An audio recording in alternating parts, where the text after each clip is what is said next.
And we're live. I knew we we were live? live. Yeah, I did that. I thought we were gonna do a thing where we were all just gonna sit there stare at the camera.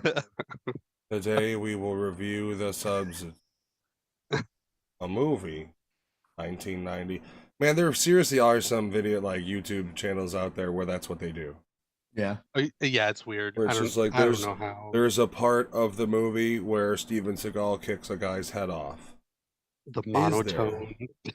Steven Seagal loves a good leather jacket made by Cherokee Indian in a sweatshop. We're back. By the time he got to his older ones, he was wearing just fucking rugs. So we're doing something that we haven't done in a while, and we're kind of going into the vault.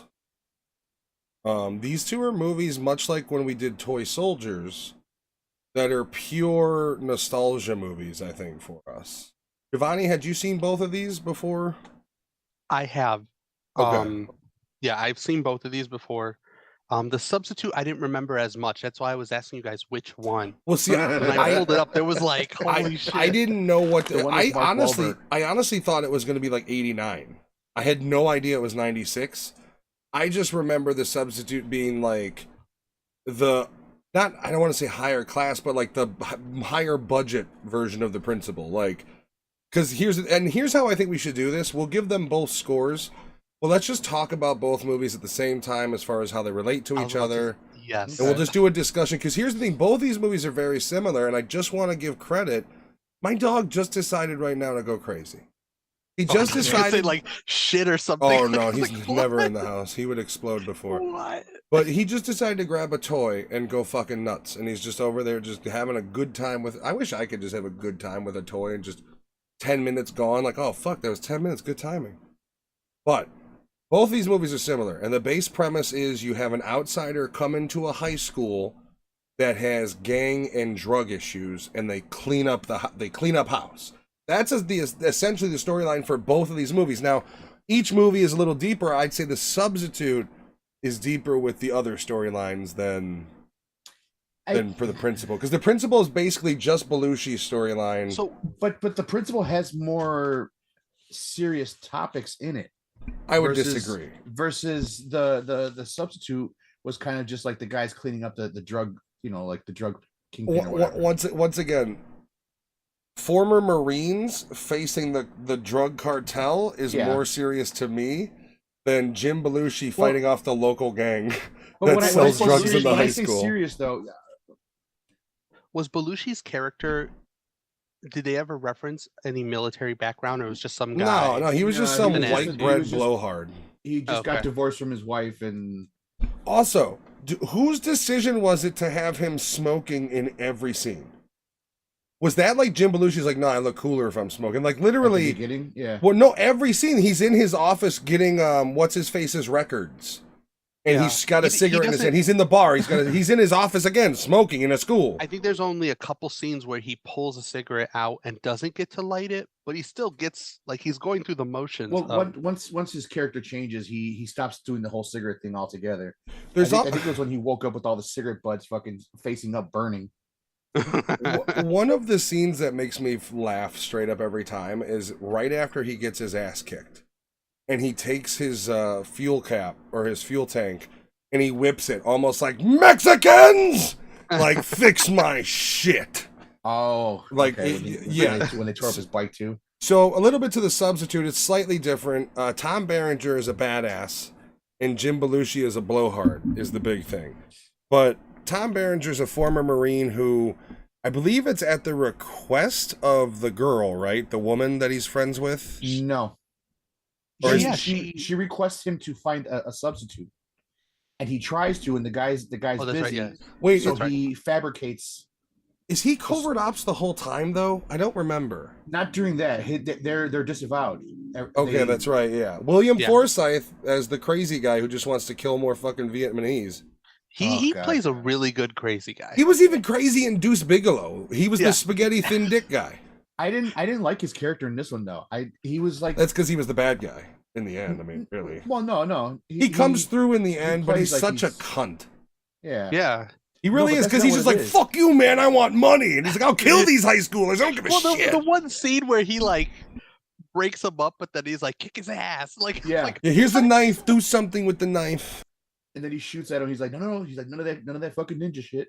I will say there are so many, and I'm going to be honest. This premise for a movie is a guilty pleasure of mine. Same reason I like High School High.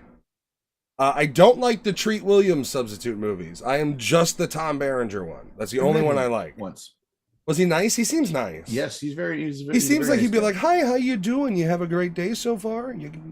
He is very soft spoken as well. Yes. Yeah, I just imagine like in the movies he's got his acting voice, and you mean he's like, "Oh no, I had some tuna earlier. How are you?"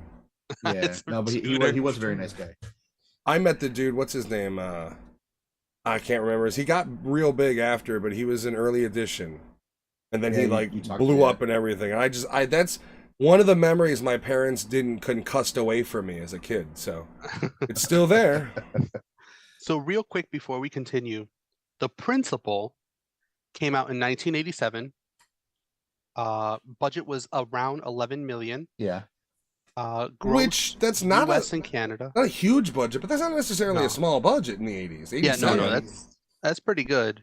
19, just over 19 million. Yeah, US and Canada. And worldwide, that's it. Just over 19 million. The Substitute came out in 1996.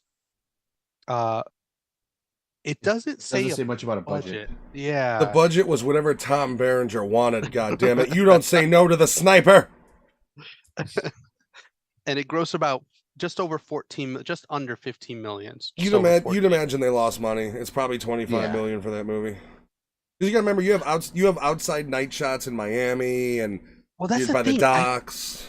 I thought that The Substitute came out before The Principal, and I will say that that's why in my whole life, I'm not even joking, I was always like The Principal's a ripoff of The Substitute.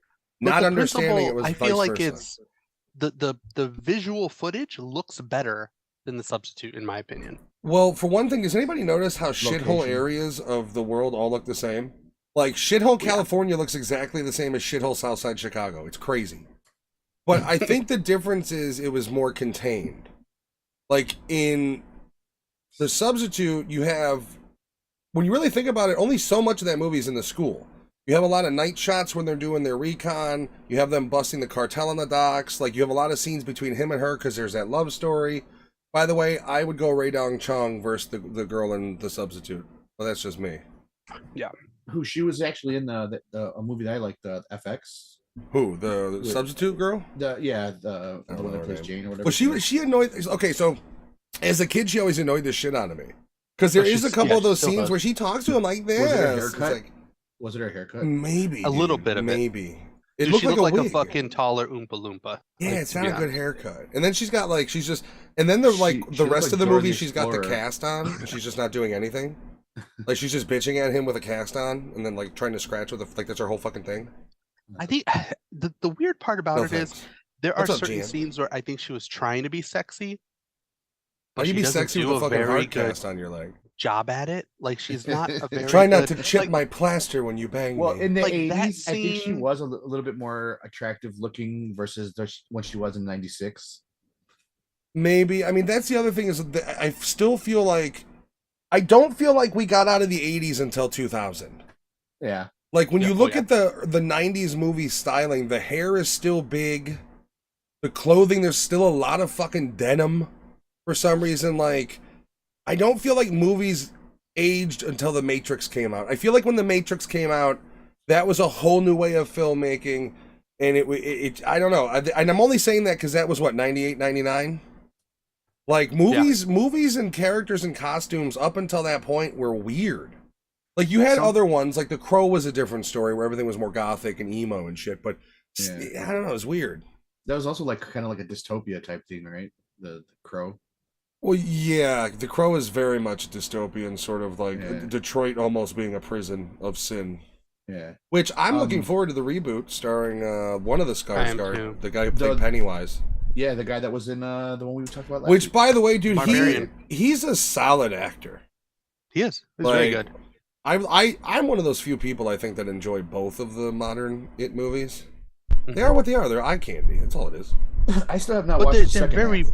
But they're very well done. And to his credit, he does a very good job at making Pennywise extremely fucking disturbing. Doesn't he also have a lazy eye? You're muted. You're muted.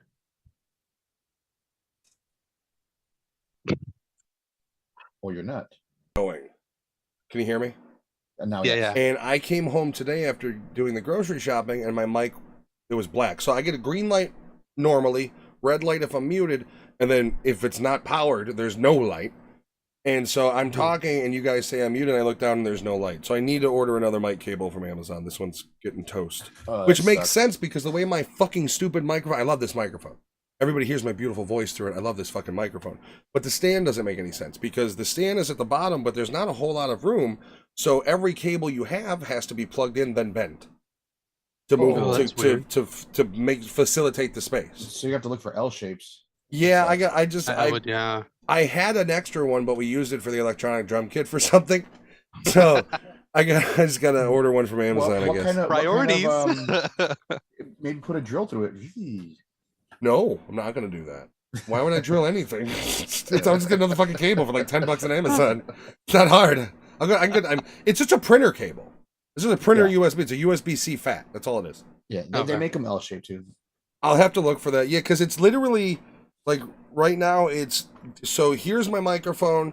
Here's a little bit of space. This is the exact amount of space between where you plug it in at and where the stand stops. And it's a heavy stand. It's not like this fucking microphone with the stand weighs as much as a goddamn Oscar. Like it's heavy. Jesus.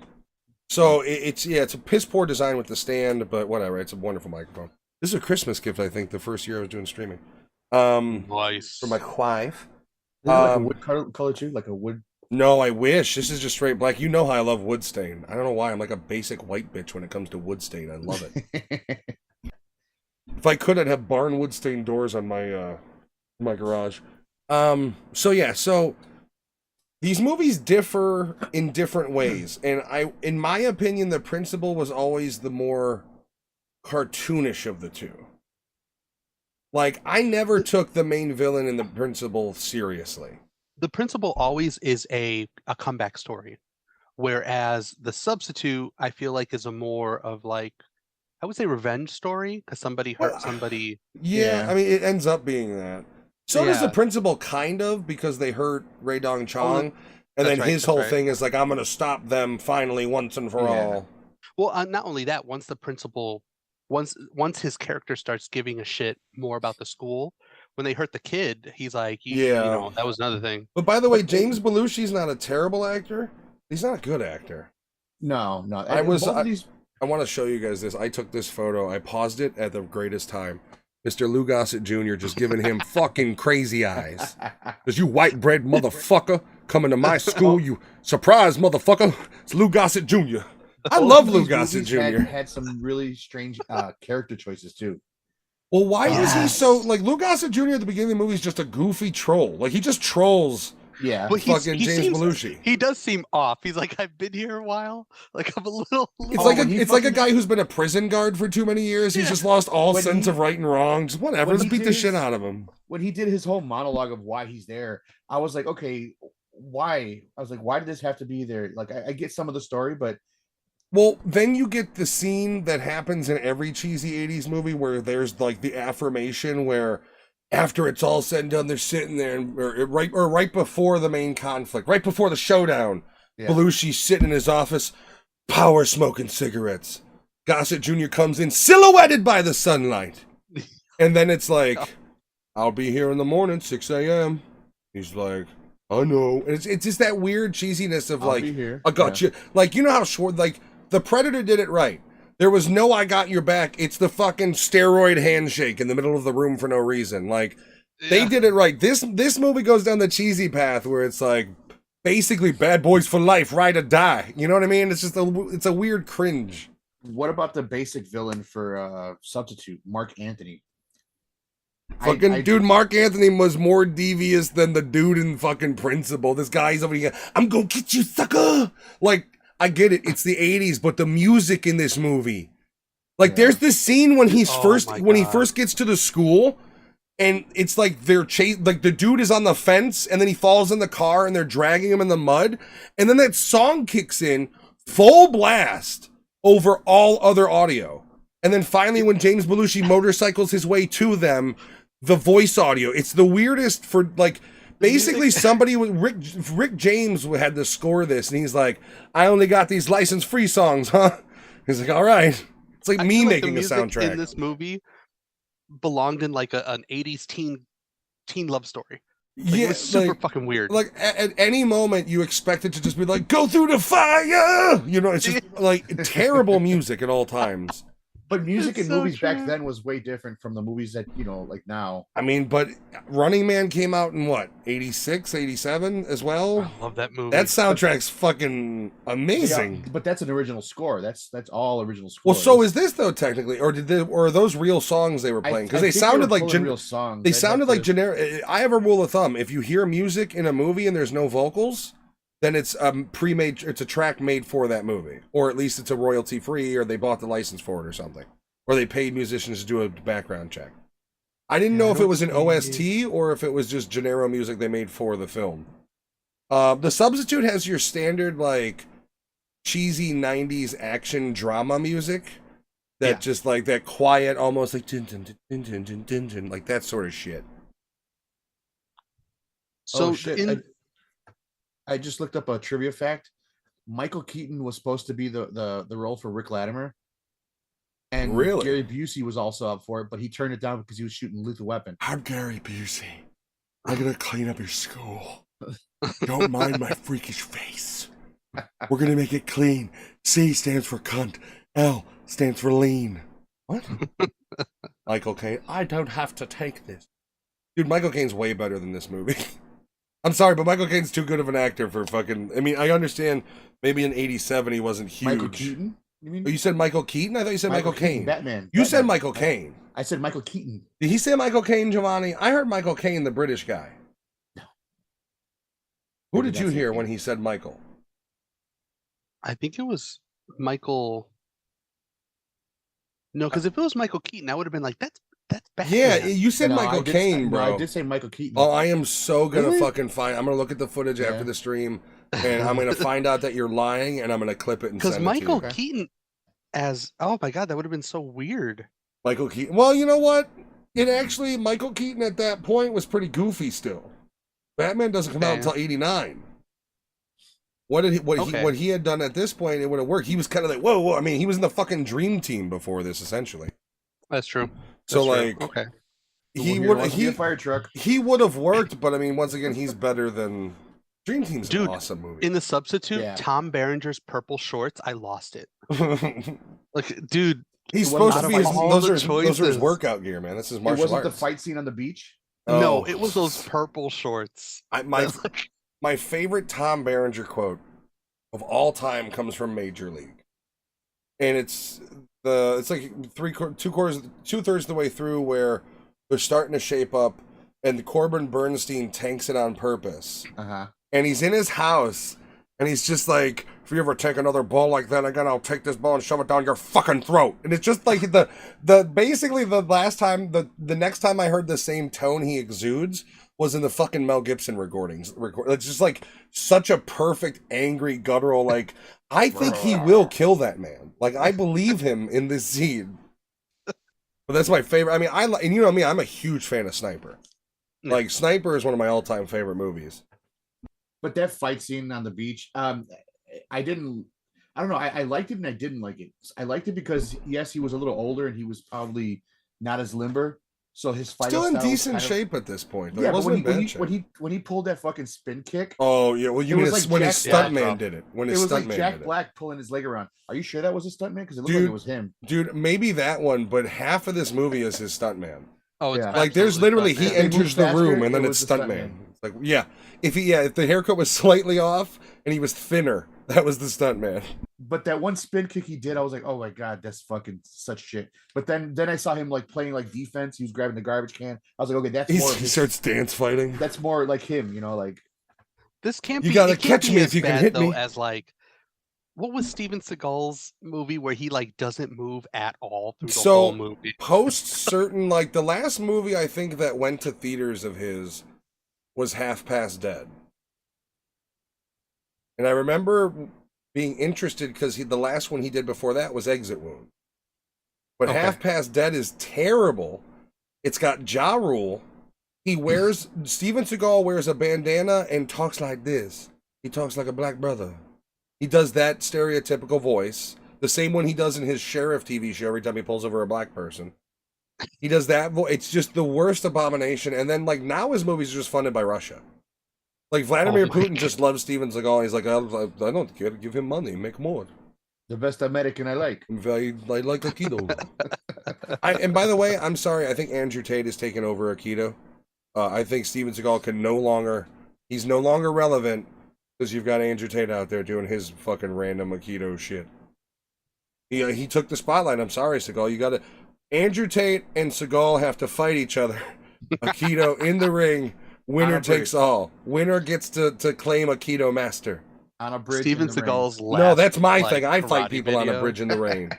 That's the thing. Funny. People don't understand. If you agree to a fight with me, it's in my contract that you have to meet me on a bridge of my choosing in the rain for a knife fight.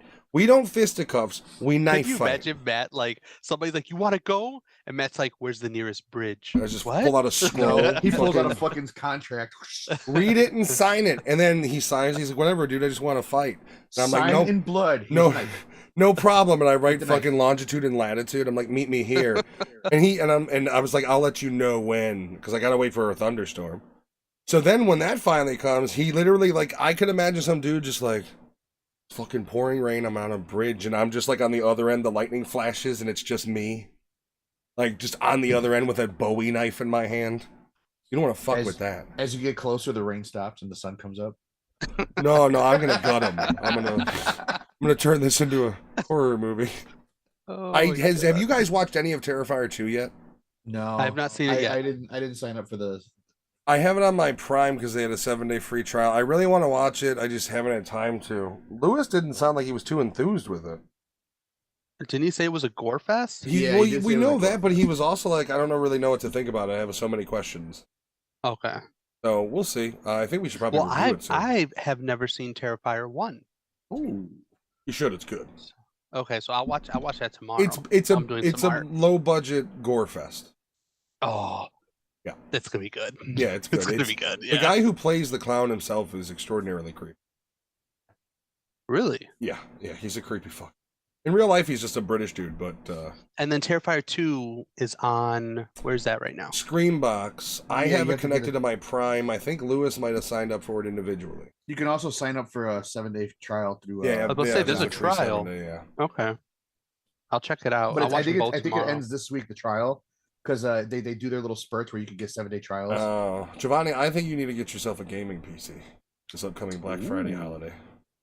I want to get one. I've been showing my wife them. I was like, this is I don't know if I sent it to you, but I did see a 3070 pre-built for like 17 or 1800. Oh, that's not bad. I mean, here's the thing. Look at Micro Center, dude. You got Black Friday coming up. There's going to be shit tons of pre-builds. Yeah, and here's the thing. The 30 series cards will be cheaper because the 40 series is out. Problem with the 40 series is they're incredibly overpriced. Not only that, did you see that they're blowing up? Catching fire. I'm pissed off because they're locking DLS 3.0 behind the 40 series cards. It's totally ridiculous. Yeah, totally ridiculous. Dude, NVIDIA is... I don't know what the fuck I hope somebody figures out how to hack the driver and allow you to use fucking DLS 3.0 on... They're trying to... And NVIDIA's trying to be that Apple big dick. That's what they're getting. Well, and here's the thing. Going to bite them in the ass. Well, really Radeon, I think the Radeon's new 7900X or some shit is cheaper and about the same power as like the 4090. So that's the thing is like next video card will probably be a Radeon product. Shit, dude. Like I like NVIDIA, but with FSR 2.0, and then you got Intel has their own version of like DLSS, and now you're having the open source of it. Not only their product and their prices, but they're burning bridges so fucking quickly with everybody, and so many people are like, "You're so difficult to work with." What was the company that was building the cards for them that just up and quit? Oh my god, that yes, that was I don't know, man, but Tammy Duckworth, she's trying to get us, to get that stuff made here now, man. Dude, I know. Oh, that's true. No, that's true.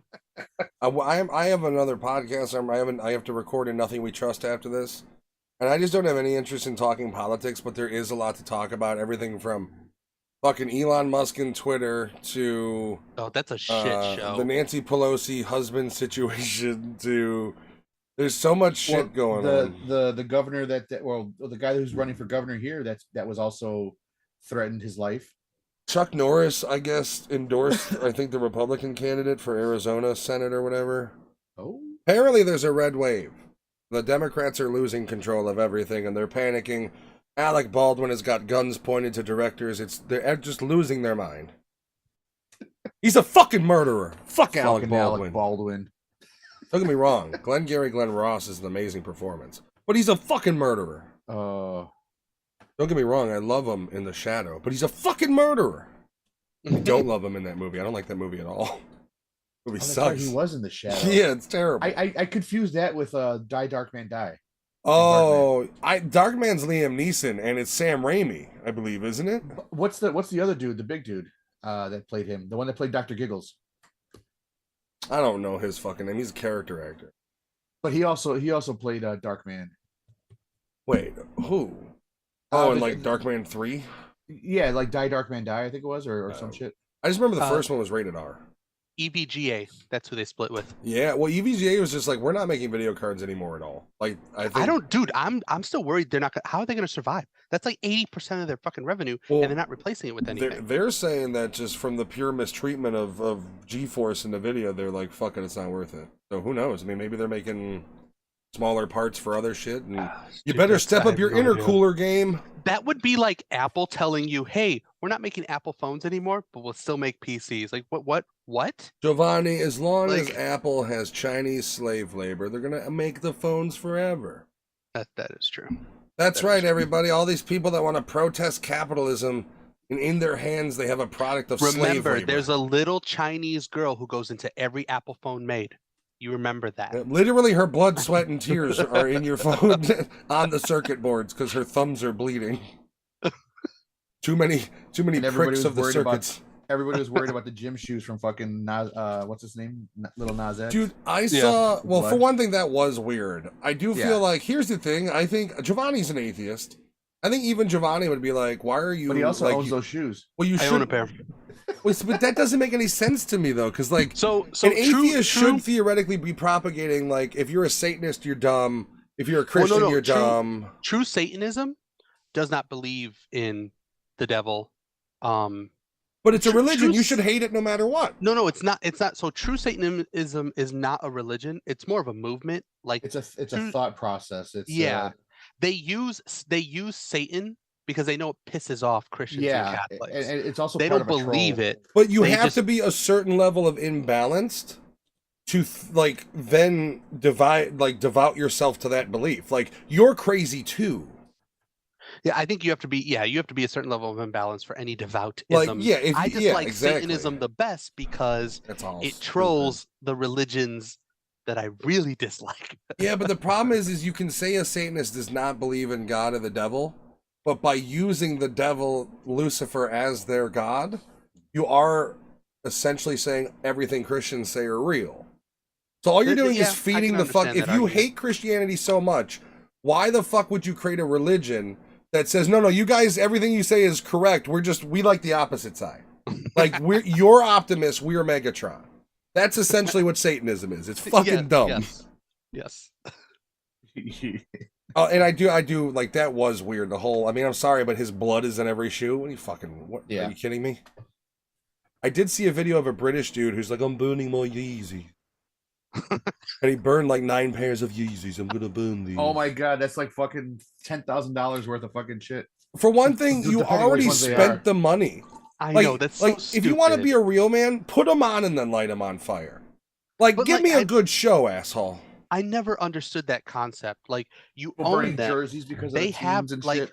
He has the money. That money's belongs to them already. You already put it out there, but you're going to destroy them after? That makes no fucking sense. It's just like, oh, Tom Brady left the Patriots. I'm burning my Tom Brady. It's like, your wife bought that for you for your birthday, asshole. What is your problem? In good condition? I'm gonna fucking sell it on eBay to somebody. Right, go to a card shop. I'm sure they'll take it. Yeah. You know the card shops still exist?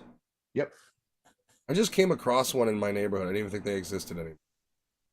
Yeah, they're mostly Magic the Gathering and Yu-Gi-Oh. Oh, no, this one is like No, advertised like also the old school baseball sports, cards. Yeah, sports. sports. And, yeah. Holy shit, that still exists? Exactly. I found one of What? those. I'm not talking like the nerds in the Yes. back room with a shitty table eating fucking nachos and shit. I'm talking like, hey, you know what, you could get a rookie card? Like, I'm talking old school fucking like What? sports card. Yeah. place. Wrestling's getting insane. back into that. Wrestling's actually helping out and getting it known again. I just think of Blast from the Past. The very beginning of the movie has the only F word in it, where she tells him like he's gonna get screwed over, and he's like, "Perfect, Adam and fucking Eve, or what is it, Mazel fucking Tov."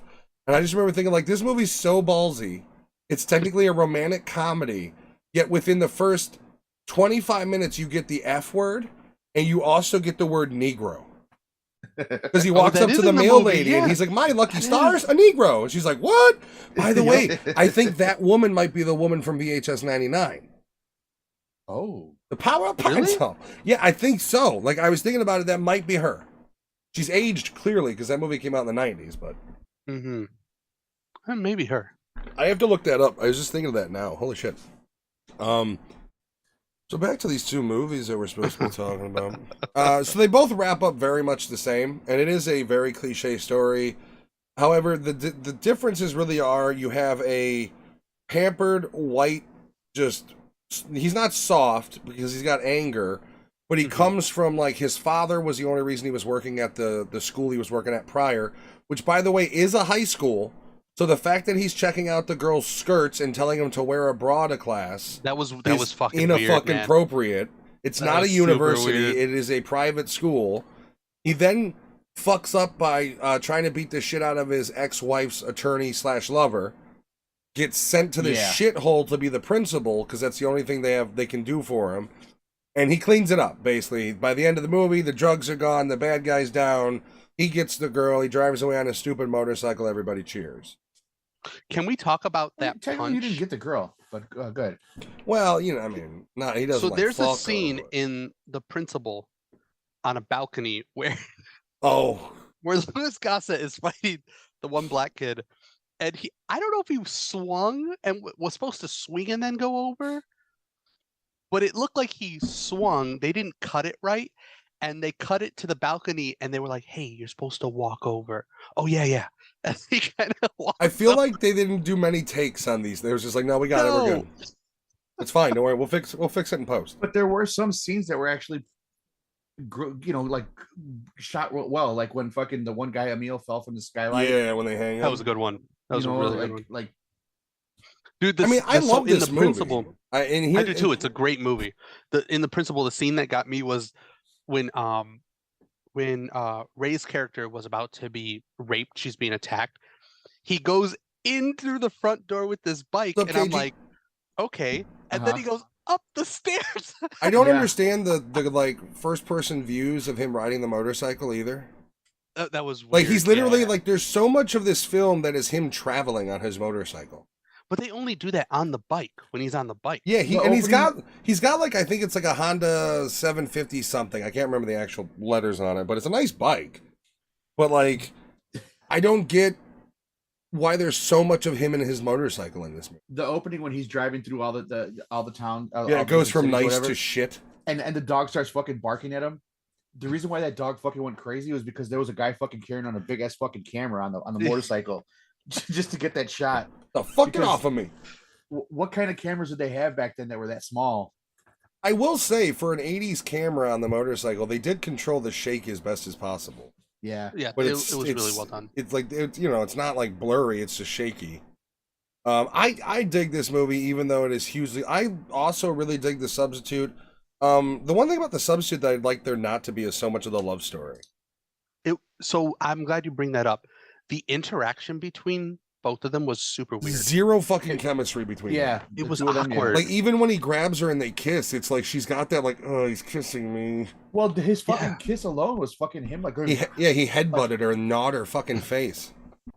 And then he kicked the fucking light on accident, which he probably did on purpose, and they left it in. Yeah, that was the problem with this. Is like, if you watch Lethal Weapon, everybody Mel Gibson's fucks, he's got chemistry with. Any of the Lethal Weapon movies, whether it's Rene Russo, because he got his South African chick, before he will burn the house down, just blow him. I mean, that's got to be one of the goddamn craziest quotes of his, where he's just like, "I'll burn the fucking house down, just blow me," and it's like, what is going on in your head that like you think that's acceptable? Like, what the fuck is like, bro? You made Passion of the Christ. Like, get your shit together. Don't you believe? Like, I thought you were a Christian. A Christian? He's a Christian. He's a Christian. Kids for Christ. That was something we did in high school because my group, we were all metalheads. We were a very diverse group. We had a Thai guy, we had Mexicanos, a couple whiteys, and we were very diverse.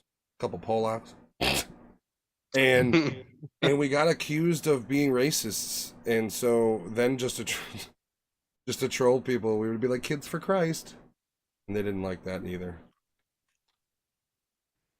Good story. Not really.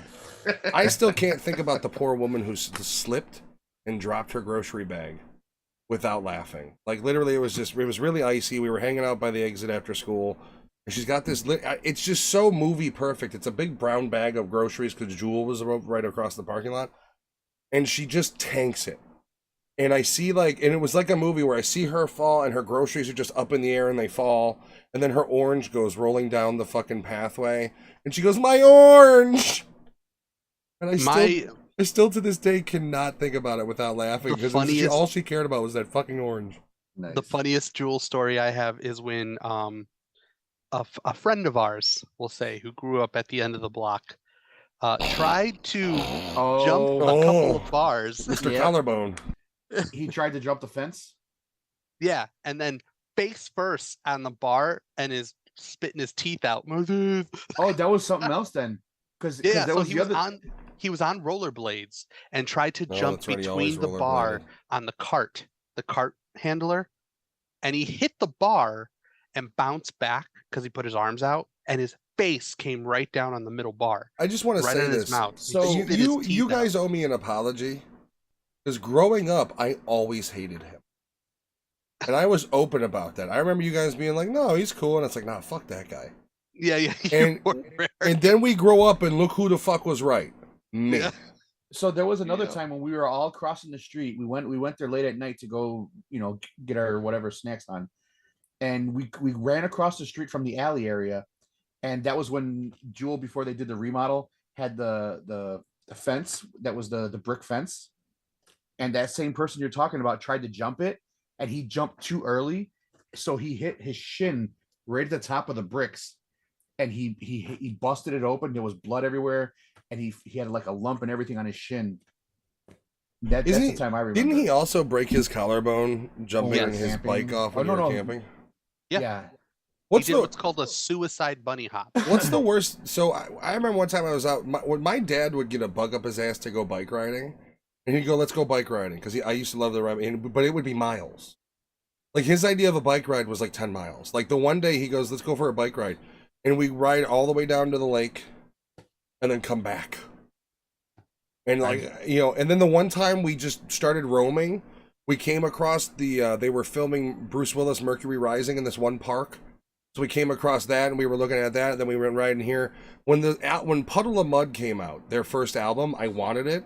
And he goes, "Well, if you want it, we're going to take a ride to Best Buy." Now, this is before the Elston Avenue Best Buy. This was North Avenue Best Buy over by Webster Theater. So 7 o'clock at night, he made us ride our bikes there. And I literally was like, "No, I don't need the album. I'll get it this weekend." Like, I was like, "It's fine. We don't have to go." He's like, No, we're going to go now. Like, he would just get a buck up his ass. So we're riding, and you know on Addison where the Target is, they have those, like, big concrete flower pots, whatever the fuck they are, that on the side of them have, like, a textured concrete. Yeah. I'm riding my bike, and I get too close to it, and my left calf just scrapes against it as we're riding, and it takes out a patch about this big of skin.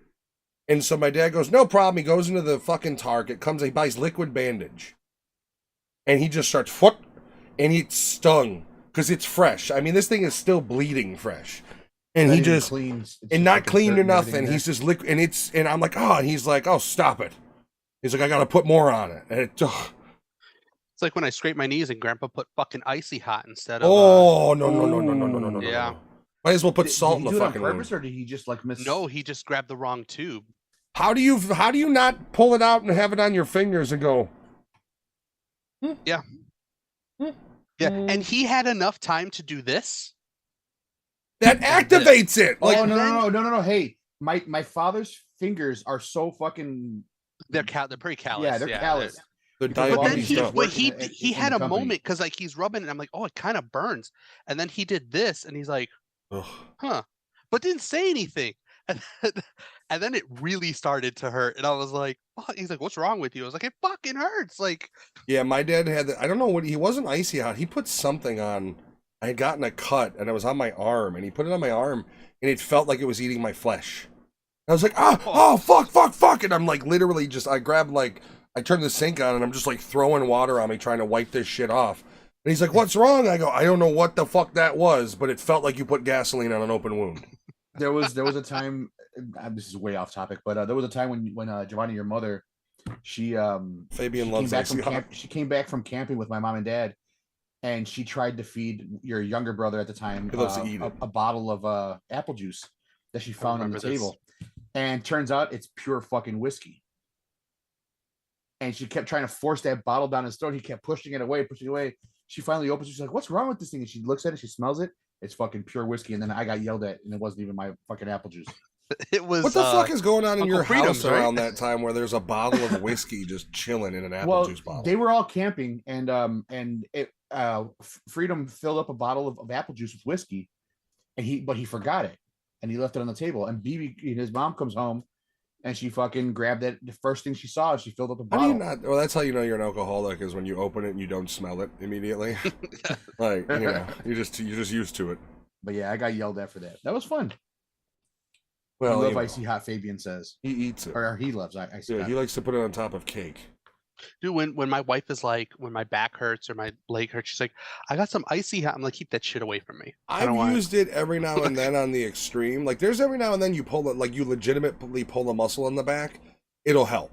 Yeah. Like, or any Asper cream, really. But I use BioFreeze. If you just have like a stiff back, it's not the stuff to use. No. Like, it's meant to, like, if your muscles hurt, it's meant to be put into muscles. If you wake up and you go, I slept weird, icy hot's not what you want. You want to just lay down on a plank or something, because all icy hot's going to do is burn you at the surface level, because there's no actual muscle tension, so it's got nothing to relieve. I use that BioFreeze on my knees a lot, but I haven't been using it lately, so I don't know. That's good. Yep. He's been eating it too. Yeah. He just yeah. Fresh. Tasty, by God. Cinnamon flavored. I can't feel my tongue. So the substitute, clearly it has the same basic ending where the drug dealers are dead, the school is saved, he gets the girl in the end. I don't feel like he really gets the girl, because like that last conversation him and his buddy have are basically like, I love how his partner is like, what about the kid's school? He's like, well, you know, it is what it is. Like, they're just walking off into the night. Yeah. I'm like, well, oh my God. I mean, they went from 8 to fucking 5 and then 2. I do find it funny that dwindled. like Tom Berenger did this one and he's like, yeah, never again. Like, get somebody else. And then in comes Treat Williams. I still think Major League is an amazing movie. Super weird replacement. It's Treat Williams is not an action star. Like, I don't know like why they tried to. Like, he does look like a history teacher. Like, if this movie was just about a substitute history teacher, like, it would make sense. Like, yeah, I'm your substitute. I'll be teaching you There's a couple history. of scenes that I found both funny and strange. One of them was when they rolled up to the school in substitute, and he looks, and there's a fucking cage around fucking Christopher Columbus. I was like, okay, Christopher Columbus is in the cage. This is different. Well, nowadays the Christopher Columbus statue would have just been torn down. Yeah. Yep, it would have been gone. And they would have been okay with it. And they would have changed the name of the school too. Yeah, it'd have That's been the name of the school. Indigenous People High School. The other thing was when Winston, or I'm sorry, Ernie Hudson, his character, the guy from Ghostbusters, he has a meeting with the Lucas guy, or Lucas or whatever, Lucas, and they're in the bathroom, and fucking Mark Anthony leans up against the urinals, and I'm like, even in a fucking clean bathroom, I'm not leaning up against the fucking goddamn. So, urinal. I mean, you did say the villain's Mark Anthony, which he's a side villain, but the real villain is Ernie Hudson. Yeah. So you do get a double villain here, which you don't get in The Principal. You just get that one dude who runs the show. That's true. And then his minion. But Ernie Hudson I don't think Ernie Hudson. He was weird, wasn't he? Villain. Like he did not pull off the like I'm a gangster type thing at all. Well, not only that, like he doesn't have a sinisterness to his acting. I don't think he knows how to do that. I think the problem with his acting is it was almost cartoonish. Him trying to play the villain, like it was overdone. It's really, come on, Ernie, we need you to be, you need to be vicious here. Yeah, I would agree. When he lost that money, his reaction wasn't as like potent as it should have been. He was sitting there fucking eating a fucking paleta with the Indian dude. He's just sitting there eating a fucking ice cream. I will say the principal, I think, has some of the better lines. Like you have that scene right after Jim Belushi gets there, and he sees the kid running to the gym, and he goes to talk to him, and the kid's like, "We heard about you." He's like, "Nobody fucking escapes here." And Jim Belushi's like, "What do you mean?" He's like, "Word travels fast." He's like, "You've been abandoned here too." He's like, "You can't escape either, so don't even try." Like that whole line of dialogue. That's Aisa Morales from Bad Boys. Bad Boys. That the shit like that in The Principal, I think, is better. But then the problem is you have Louis Gossett Jr. for the first 25 minutes of him in the movie is just goofy. Like it's almost like, let's do we're gonna need a montage of Goofy cleaning up the school, and here we go. It's Goofy montage of them clearing the hallways, and it was almost 2 hours long, so it could have been shortened up a little bit with some of that stuff. Well, then you have you have several scenes kind of like that, and then you have the scene with the teachers bitching that their classes are full, and it's like that's kind of the same today, isn't it? Yeah. Like they go on strike because there's too many kids in their class. So it's just there are things I think The Principal does better, especially when you're talking like what's more realistic in the subject matter of inner city schools riddled with violence. Like The Substitute's more of an action movie, man, like an action drama, and The Principal is more of like I'm gonna change these kids' lives. Yeah, it's like a drama. Low down dirtbag teacher himself changes, and everybody changes for the better. Yay. Yeah, one was an action drama, one was a dramedy. So they both still have the drama in it. With that said, I love both of these movies still. I was about to say, with that said, they are good movies. I had no issues with them.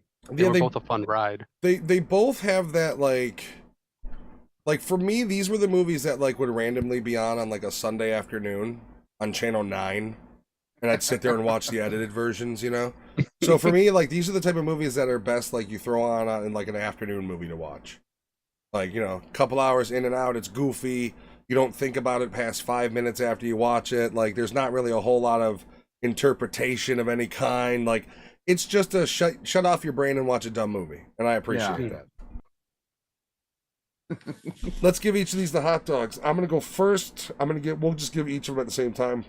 Okay. I'm going to give, and here's the thing is, my nostalgia review of how much I like these movies would be a 4, because I just like them a lot. Realistically, The Principal, you'd probably have a 3. They'd probably be both about a 3. They have strengths and weaknesses both in filmmaking and just goofiness overall, but it is that caveat of I can't give it a super high review just because that would negate all of my serious reviews. But I will say I'll give these movies a 3 with the idea of go watch them. I love them. They're fun movies. They're not going to blow your skirt up, but they're they're just dumb, fun 80s and 90s movies. For me, both of these movies are a 3. But for nostalgia reasons, I would say The Principal for me is a 5 because I don't know. I grew up on that shit. And The Substitute is more like a 3.54, so I'm gonna go with 4. Do you sadly know what nostalgia 5s for me look like? No. American Ninja. Dude, totally. Okay. Yeah. That's a nostalgia 5. I know exactly what you're talking about. Okay. Yeah, that don't get me wrong, these are good nostalgia movies. But Sniper's a nostalgia 5. There's certain movies like that are movies that in no way should be reviewed as a 5. But American Ninja's a 5. Yeah, fucking Tum Tum all the way. I'm Team Tum Tum. Oh, Three Ninjas is what you're thinking. Three Ninjas, the first Three Ninjas movie. I'm taking American Ninja with Michael Dudikoff. Yeah. Oh my God, yes. And then on the third one, it was a female lead, and she was the one from breakdancing. Well, then you had the kickboxer movies, which was Van Damme at first, and then by the third one, it was the dude who played Cody in Step by Step. Yeah, who was on his way to rise, and then I think he got arrested for domestic violence. Yeah, and it just completely shit his career to like just down the drain. He fucked himself up. Yeah. What was I saying? No. Giovanni was doing. Did you give your hot dogs, Giovanni? Or no? Alex was going. Sorry. No. Alex was still doing this. But the reason why it was like a 4 for me for substitute is because Tom Berenger. I like that guy, but in this one for me, it was just like it was. His acting was just like, I don't know, weird. And then fucking having at this Louis point Guzman, in his career, he was best as menacing on top of it. Yeah, and this wasn't a role where he could be menacing. And Louis Guzman too, like he was in good shape, but he was the way he was holding a gun. He was thinner. Like he was in better shape than what he is now. I like Louis Guzman in this. I think I seeing him thin is like whoa. But so I think it was like the gun substitute for me. To Alex's point, I can honestly see Ernie Hudson and Tom Berenger switching roles. Yeah. I could see Ernie Hudson as the good guy in this one and Tom Berenger. But I don't think he'd be able to physically pull it off because even then he was a big dude. You also Ernie Hudson was always a big dude. Yeah, he's a broad guy. Yeah, he was a hefty guy. You also have to understand that Tom Berenger had been kind of typecast at this point because you had movies like Sniper. You had in the 80s it was Sniper and Platoon. Like you had him, he played a lot of like the hard grizzled military guy.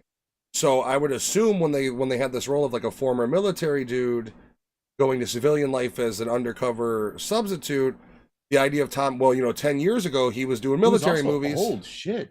At this point he was what, 40, 45? He was born in 49, so in 80 or in 96 he was 47 years old, right? Yeah.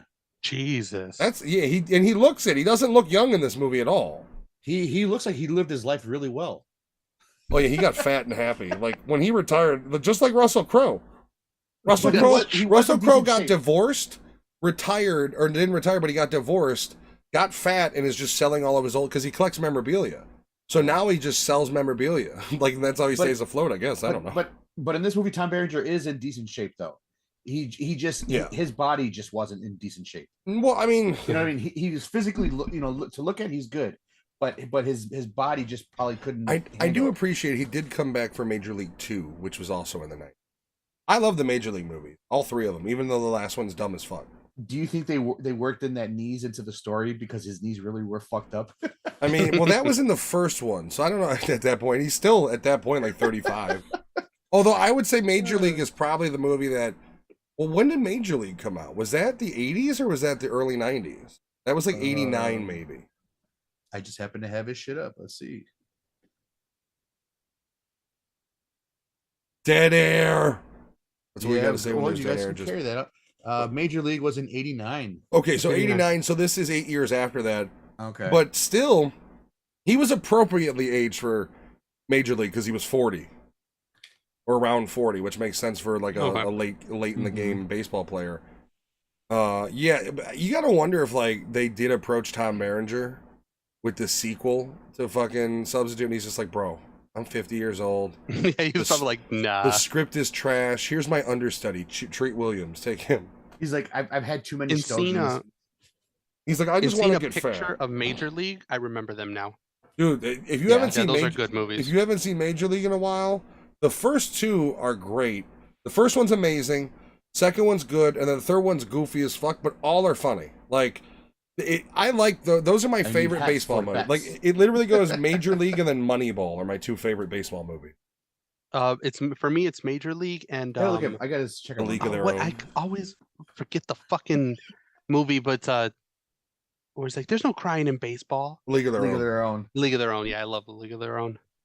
Which part of it was filmed in Chicago, over on Elston and Or should I remember when they filmed that movie, The Express, or whatever the fuck it was, in my old high school?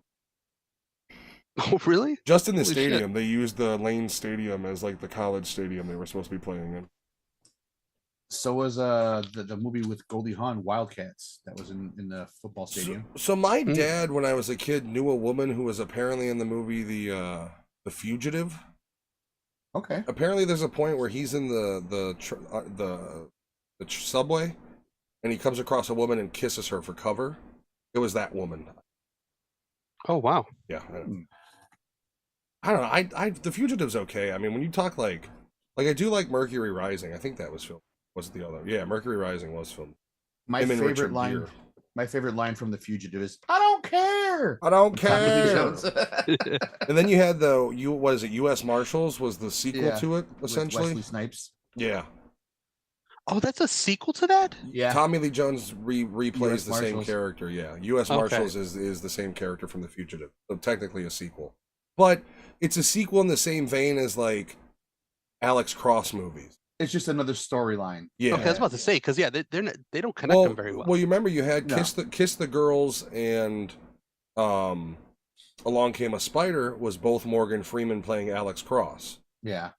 Oh shit! Okay, And then you had that reboot where Tyler Perry played Alex Cross. Which, by the way, if you have not seen the movie Alex Cross with Tyler Perry, it's fucking awesome. I encourage you to watch it. Tyler Perry gets a lot of shit because of his Medea movies, but that motherfucker can act. Like he's a pretty good actor. You know, the first Medea movie I still say is a funny movie. I remember I think Jen watched it when it first came out, and I walked in the room and was at a point where like somebody insulted her, so she goes to pull her pistol out of her purse.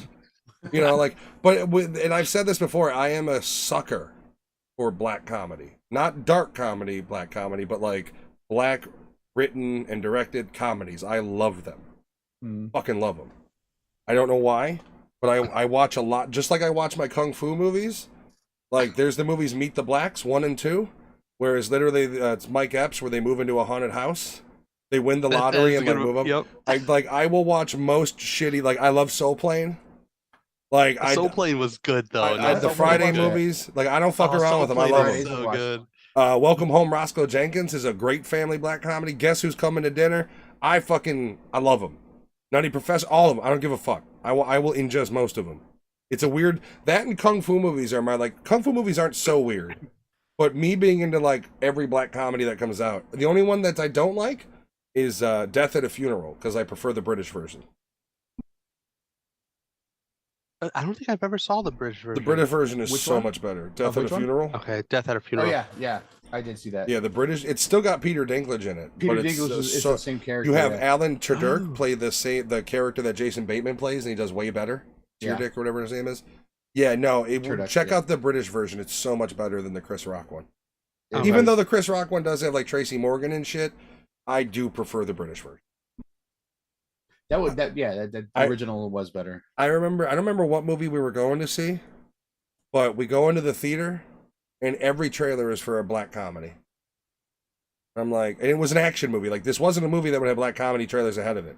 At the same time, Death at a Funeral had just released. And I'm sitting there going, why these trailers seem off? Like, why are they showing us these? And then sure enough, movie starts, it's Death at a Funeral. We were in the wrong fucking theater. I was like, fuck, we need to get the fuck out of here. Like, we need to go to the other screening. And it was like an action movie too. It was something that just, as I'm watching the trailers, like, these don't make any fucking sense. Like, these trailers make no sense at all to be playing before this action movie. Giovanni, did you give your hot dogs? No. So nostalgia's sake, I'm with Alex on this. 5 for Principal, because I do love that movie growing up. I remember it very well. Substitute is more of a 4 on the nostalgia side. Realistically, I agree with Matt. It's a good solid 3. They're both good solid 3s for the action they provide, the way they're filmed. What is a better movie, The Principal or Toy Soldiers? Ooh. Like, if somebody says you can watch one of these movies, but only one, the other one we destroy, you can never watch again, which one do you choose? That sucks because they both have Louis Gossett Jr. in it. That's not fair. You still get some Louis Gossett Jr. Well, I don't know, because actually, you know what? In The Principal, I didn't like him that much, but fuck, I'd have to go with Toy Soldiers. Giovanni, which would you choose? That's the one where they're in the prep school. Yeah. No, I agree. Which Toy Soldiers? Because I always what movie do I always mix? I mix it up all the time, all the fucking time. Giovanni's over here like, I did love the Gorgonites. But yeah, no, Toy Soldiers. But Toy Soldiers is more. There's more action to it. There's more intenseness to it. Yeah. I think Fabian, Toy Soldiers does a better job at connecting to the kids that you follow through Maybe the in stories. Toy Soldiers is not Small Soldiers. Look up Toy Soldiers just so we know. He did the same shit I did. I'm telling you. He might be. Yeah, make sure you know what Toy For Soldiers Fabian, is. yeah. Look it up first. We're not talking about Gorgonites and Yeah, it's not the Small Soldiers where the toys come to life. Although that is an amazing movie. There's nothing beyond that Or right now. you can go real confused and confuse it with toys. Are you talking about toys? Yeah, Robin Williams, I love it. I love that love fucking LL movie. Cool that is one of the few I don't. When he I comes haven't- out as a couch, that's so great. I haven't seen it in Yes. years, but I don't remember loving that. I one don't as a like kid. my food to touch. They Yeah, have to be I love separated. that movie. I He love says he that did, movie. so he chooses Toy Soldiers over, Soldier. so he knows. Okay. I don't Yeah, know, Toy man. Soldier. I might have to agree. I think Toy Soldiers is just one of those movies that every time it was on, I would just watch it. But I mean, it just has more. It has better character building. It has a bit more action to it. There's a bit more like There is- intense. yeah, there is- Even though a lot of the cast in there was kind of cheesy actors, they do play their role well. Well, it's Yeah, they also play their roles very well. it's also a much larger scale. Like in And this they're movie, you younger have one kids. high school, you have one principal against one gang leader, plus his cronies. In Toy Soldiers, they've been taken over by a paramilitary organization, so the stakes are already higher. Yeah. So, all Yeah, right, no, I agree. We'll discuss real quick next week what we're doing. We're gonna try. I don't know. I was thinking about figuring out something different. I don't know what. We'll discuss it. Before we break, a new Christmas movie. I don't know if you guys seen the trailers for this. Violent Night. With David Arbor, yeah. I am excited for it. I do love the concept of Santa comes to the house and he's just like, "What the fuck?" And you're Yeah. like, because I do appreciate that they don't set him up as this badass Santa. Like the trailer basically is like, "It's Christmas. John Leguizamo's robbing these people," and Santa Claus is like, "All right, I'm here to deliver your what the hell?" Like it's Yeah. it's a neat Because Santa's concept. supposed to be this all-knowing guy, and he shows me like, "Whoa, what's going on here?" Well, then his list is like all digital and magic. Like I do. Also, the Santa Claus is having a TV show this season, Yep, I'm so excited. which I think Wait, which one? the The Santa Santa Claus Claus. with Tim Allen. That's gonna be a He's TV show. Yeah, Disney he's Plus show. rephrasing his role. I thought that was Everybody's gonna be coming just. back. I thought that was just gonna be a movie. So did No, no, Jen. No, it's a series. It's like a mini series, like a Oh. 5 or 6 episode. I think the only miniseries. one who's not coming Okay. back is Bernard. Barnaby. Oh, Or Bernard. I've heard Bernard. Bernard is coming back actually. Yeah, He yeah. is. I Oh, thought shit. so. I thought he wasn't. I thought I Um, saw. I thought I saw a trailer with him. In Maybe it, we so. need to think about reviewing that before the next main series for the Dude, other I'm down. podcast. Oh god, Because that would be I- current. The Santa Claus, all three of them. I fucking love them all, and that is my favorite Christmas. Well, I don't movie believe we collection. reviewed the third one last year. Nope. So we still You have got not. that one to do. That's the one Like, with Frost, right? we'll have to start Yep. figuring, because you have your night school coming up, so we do got to figure out Christmas. Because that's normally a weekly, so we'll have to figure out that schedule on that list as well. We will, I think, at some point start to have to dig in, because we've done a lot of the mainstream. It's finally time to review reindeer games, motherfuckers. Ben Affleck special. Dude, I remember when I watched that movie as a kid. I was like, Lieutenant Dan's in this? And I was like, oh, he's the bad guy. I remember being sad because Gary Sinise was a murderer. He ain't got no legs, Lieutenant Dan. All right, we will see you guys next week. We may be not doing weekly episodes all the way through. We got to figure out our schedules, and then we're gonna try to refocus. And I don't know. I'm always trying to figure out new ways to present things. So we're gonna talk about the next few weeks together and figure all that out. We will be doing the Christmas month as usual. But come the new year, I think we're going to be looking at format change to a certain degree. Not like format change, just going to be reviewing shit, but a little differently. But everybody, we will see you next week for something. I'll post exactly what we're reviewing in the Discord. Thank you everybody for watching. Like and follow and subscribe and all that shit if you haven't already. Much appreciated, and you guys have a wonderful